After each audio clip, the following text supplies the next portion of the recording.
What would you do if you knew you couldn't fail? Not hoped, not wished, but what would you do if you knew you wouldn't fail? Would you start doing that thing that you've been praying about?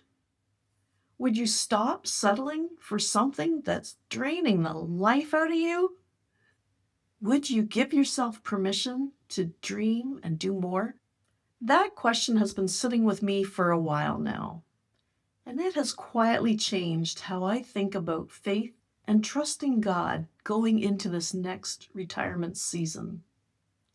Most women I talk to don't lack ability, experience, or good ideas. They lack permission. Permission to step out of what's expected and into a new and exciting life. Permission to believe that maybe, just maybe, God still has so much to accomplish through them. Especially after 50, we're subtly told, don't rock the boat, play it safe, be grateful for what you have.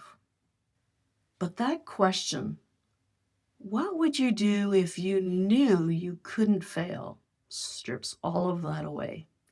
You've probably heard act as if everything always works out for you. And I want to be clear, that doesn't mean ignoring wisdom. And it doesn't mean being reckless.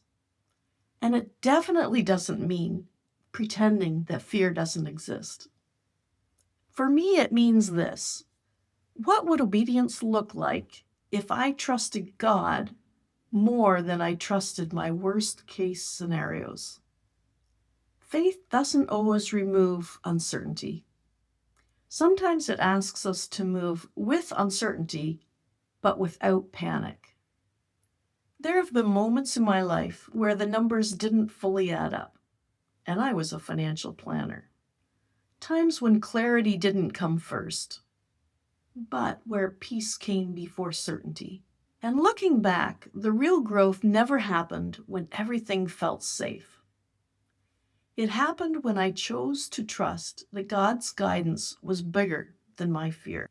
I didn't have all the answers, just enough for the next step. And honestly, that's usually how God works.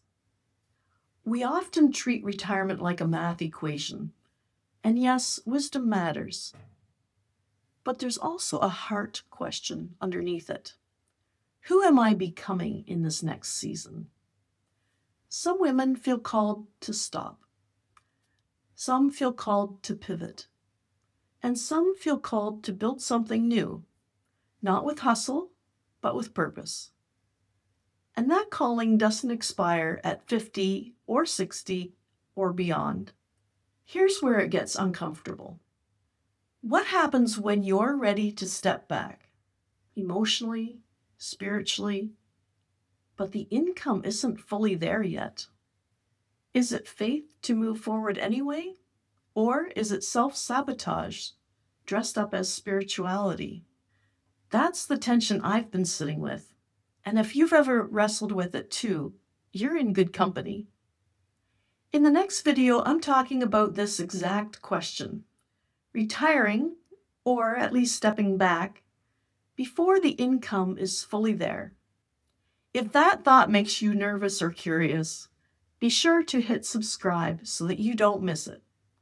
And I'd love to know, what would you do if you knew you couldn't fail? Drop it in the comments. I read every one. Thanks for subscribing, and I'll see you in the next video.